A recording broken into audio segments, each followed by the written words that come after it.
Assalamualaikum warahmatullahi wabarakatuh. Perkenalkan, nama saya Muhammad Dafa Aditya Saputra dengan NRP 0922040048 dari kelas TO4B. Di sini saya akan menjelaskan tentang resumen singkat untuk memenuhi mata kuliah Sistem Komunikasi dan Navigasi. Yang pertama-tama yaitu dasar-dasar komunikasi satelit.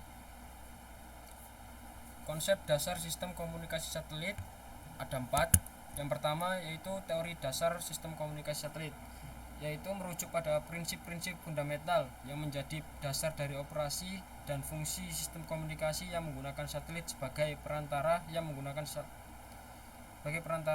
dalam mentransmisikan sinyal komunikasi. Yang kedua, teori orbit satelit. Teori orbit satelit apa sih itu? Yaitu bagian dari ilmu astronomi dan mekanika benda langit yang mempelajari gerakan satelit di sekitar planet atau benda langit lainnya.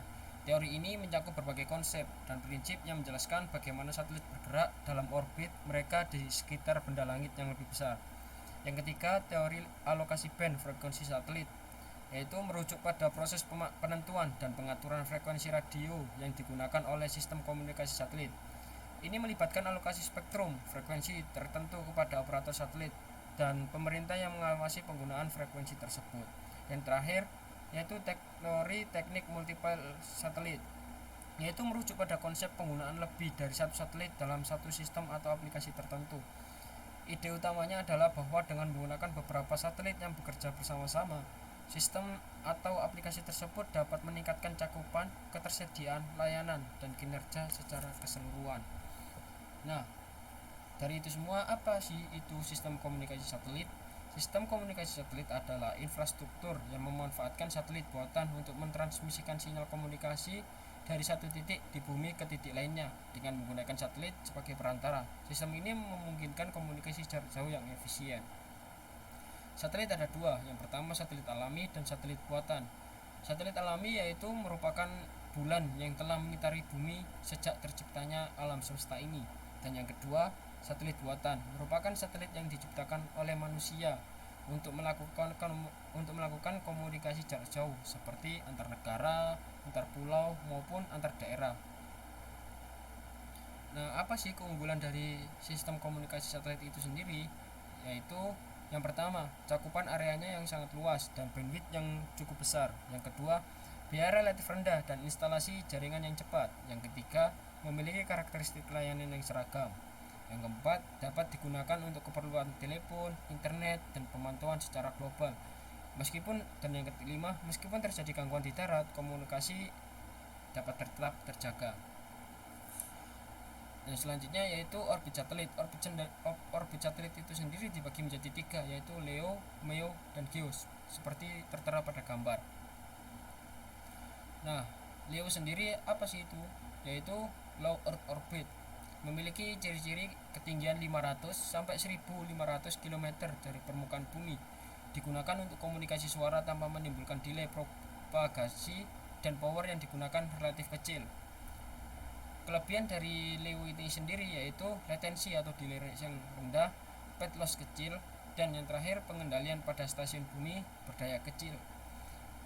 Tetapi LEO sendiri memiliki kekurangan, yaitu jumlah satelit banyak, 50-70 satelit. Dan yang kedua, tidak efektif untuk cakupan nasional atau regional. Dan yang ketiga, luas cakupan daerah kecil. Untuk yang kedua sendiri yaitu MEO, seperti namanya MEO, Medium Earth Orbit, yaitu berada di tengah-tengah, yang memiliki ciri-ciri ketinggian 9.000 sampai 20.000 km dari permukaan bumi, cakupan yang lebih sempit, dan memiliki delay yang lebih rendah dibandingkan GEO, tetapi lebih besar daripada LEO. MEO sendiri memiliki kelebihan. Yang pertama, latensi atau delay rendah dari GEO.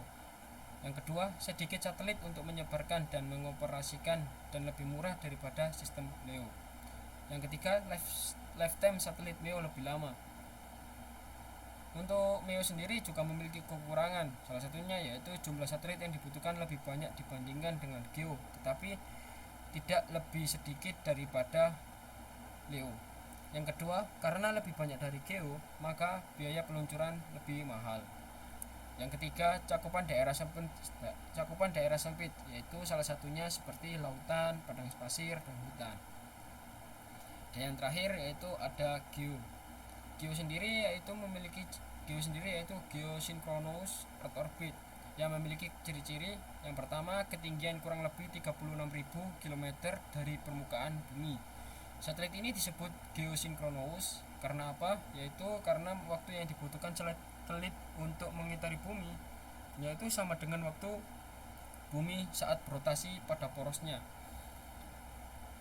Untuk kelebihan dari geosynchronous Earth orbit yaitu hanya beberapa satelit cukup untuk mengcover seluruh lapisan bumi.